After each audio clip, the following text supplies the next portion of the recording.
Homem capaz de mover multidões à conversão e de se sensibilizar-se com o canto de um passarinho, deixou um exemplo de vida que atravessa os séculos como promessa de um grandioso tempo para a América Latina. Uma vez mais, convido a você que ainda não é inscrito neste canal, se inscreva, ative o sininho para receber as notificações, compartilhe esse vídeo, deixe o seu like e seu comentário. Isso é muito importante para o crescimento deste canal. Ainda tenho muitas histórias de outros santos para contar para você. Francisco Sanches Solano Jimenez, o nosso querido São Francisco Solano, nasceu em Montilla, município da província de Córdoba, na Espanha, em 10 de março de 1549. Seus pais, Mateus Sanches Solano e Ana Jimenez, eram muito respeitados, não apenas pela nobreza de sangue, mas, sobretudo, por suas virtudes. Serena foi a infância do menino Francisco num ambiente familiar cheio de religiosidade.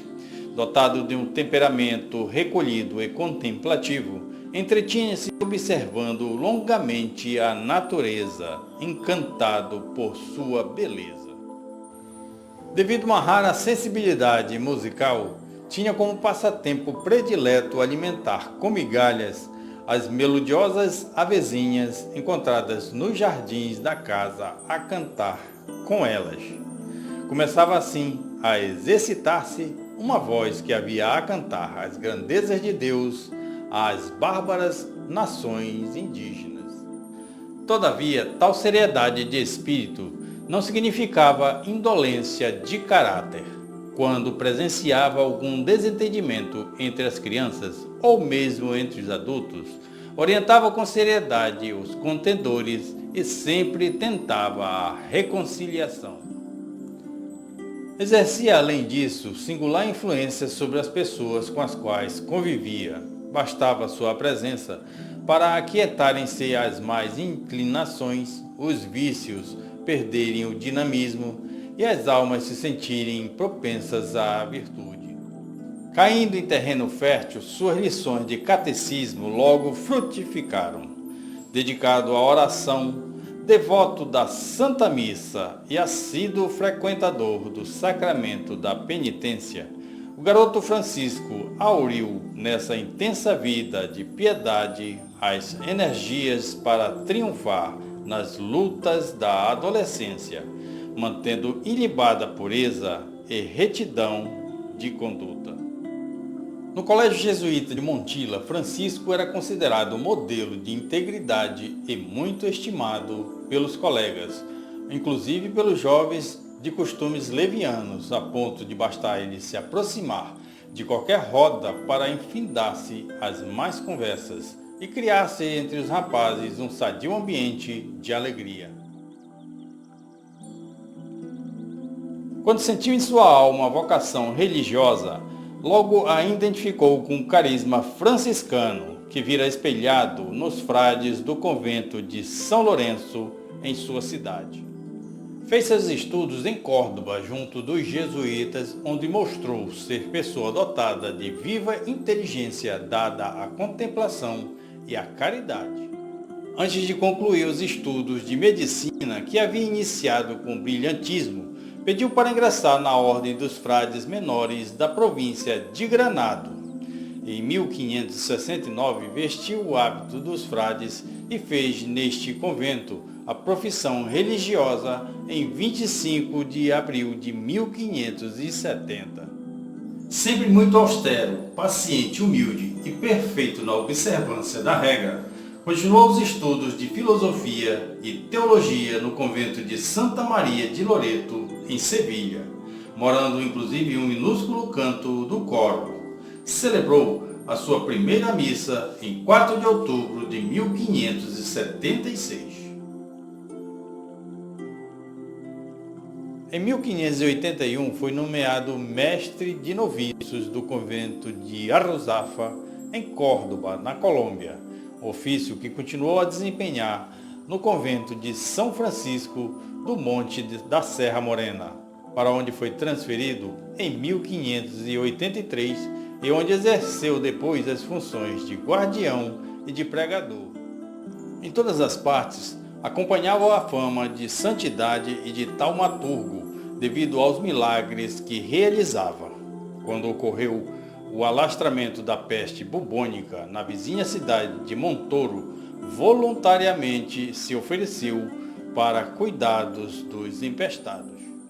Transferido em 1587 para o convento de São Luís da Zubia, perto de Granado, foi eloquente e estimadíssimo pregador popular e apóstolo entre os doentes e presidiários em todo o território circunvizinho.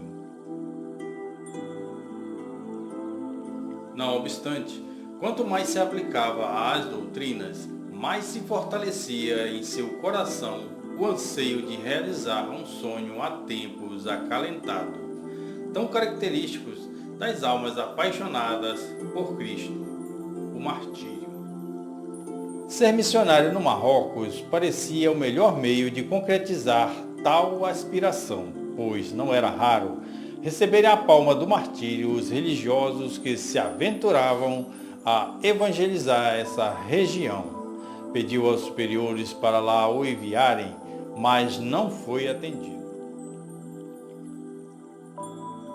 Uma vez abandonada a ideia de se dirigir aos países muçulmanos para morrer mártir, querendo assim fugir da veneração do povo, pediu para fazer parte da expedição missionária destinada à América. No dia 28 de fevereiro de 1589, partiu no navio Sanlúcar de Barrameda com outros 11 confrades conduzidos pelo padre Baltazar Navarro, custódio de Tucumã, e chegou a Cartagena, na Colômbia, em maio do mesmo ano. Daí, continuou até Nome de Deus, no Panamá, que atravessou a pé até atingir as margens do Pacífico. Quando se dirigia ao Peru, o galeão em que viajava com um grupo afundou perto da ilha de Górgona, próximo da Colômbia. Francisco se considerou pastor desta comunidade de desesperados, entre os quais muitos escravos. Depois de 2 meses de sofrimento, foram recolhidos em outra embarcação e levados até o porto ao norte do Peru. O santo frade continuou a viagem a pé até a cidade de Lima. Foi então designado imediatamente missionário na longínqua Tucumã, ao norte da Argentina. Para lá chegar, deveria fazer a cansativa viagem de 3.000 quilômetros através dos Andes, a pé ou sobre o lombo de um pobre animal. Tendo chegado a Tucumã em novembro de 1590, foi-lhe dada a incumbência da custódia franciscana de São Jorge, fundada em 1565, com a finalidade de ocupar-se das missões. Vivendo não poucas dificuldades de línguas, fundou a missão de Socotómio e Madalena, das quais foi pároco missionário, exercendo ministério junto a indígenas diaguitas, dos quais se tornou evangelizador, civilizador, pacificador e defensor, tendo sido muitas vezes agraciados com o dom das línguas. Entre todas as suas grandezas, conta-se a da participação da população rebelde na Quinta-feira Santa de 1591. São atribuídos a Francisco 200.000 conversões e batizados de infiéis. Em 1592, estendeu seu apostolado aos brancos e negros. Em 1595, foi chamado pela obediência a dirigir-se ao Peru, onde foi nomeado guardião do convento de recoleção de Santa Maria dos Anjos, em Lima, cargo que renunciou considerando-se sem capacidade e sem méritos para o exercício. Em 1602, foi transferido para Trujillo, onde exerceu a função de guardião. Pregador enérgico e inspirado, ficou célebre com o fato de ter profetizado em 12 de novembro de 1603 a destruição da cidade, que aconteceu em 14 de fevereiro de 1619. Tendo voltado a Lima e nomeado ainda uma vez guardião no dia 20 de dezembro de 1604, percorreu ruas e praças da cidade com um crucifixo nas mãos, provocando um tal estado de comoção que obrigou o vice-rei a intervir. Mesmo sendo muito austero, mostrava-se alegre e costumava tocar violino para alegrar-se a si mesmo e aos confrades, e também como instrumento de pastoral para aproximar-se dos índios. Frequentemente, a altas horas da noite, ressoavam na igreja deserta as músicas por ele executadas ao violino. Certa vez, a um religioso com o qual cruzou no corredor, quando para lá se dirigia, disse: "Vou tocar para uma donzela belíssima que está me aguardando." O frade, intrigado, escondeu-se na noite seguinte atrás da porta da sacristia e pôde contemplar esta cena. Após rezar longo tempo diante do altar-mor, o irmão violinista ofereceu a Jesus Eucarístico um breve e animado concerto. Foi depois até o altar de Nossa Senhora e ali não só tocou outras canções, mas enquanto cantava um entusiasmado hino às glórias da Virgem Mãe, pôs-se a saltar e a dançar com muita graça e elegância. Devido às suas penitências, nos últimos tempos de sua vida, viveu no convento enfermaria conhecido como Máximo de Jesus, hoje São Francisco, em Lima, no Peru. Durante o terremoto de 1609, Padre Francisco, levantando-se com dificuldade, queria confortar a população com sua palavra de fé. Não conseguiu mais recuperar sua saúde. Morreu santamente em Lima a 14 de julho de 1610, enquanto a seu pedido, os frades cantavam o credo. Suas últimas palavras foram: "Glorificat Deus", ou seja, Deus seja glorificado. Com a notícia de sua morte, o povo correu em massa para o convento e foi necessário trocar 4 vezes o hábito que o revestia, pois as pessoas, não se contentando em tocar suas mãos e seus pés, cortavam-lhe pedaços de suas roupas para conservar como relíquia. Justas manifestações de veneração ao humilde frade do violino, cuja admirável riqueza de personalidade foi assim descrita por um cronista contemporâneo.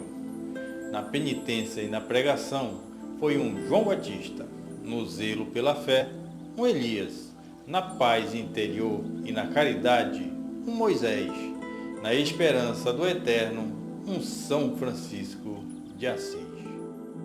Foi sepultado na igreja do convento e seu corpo foi carregado pelo arcebispo de Lima, pelo vice-rei e por outros personagens ilustres.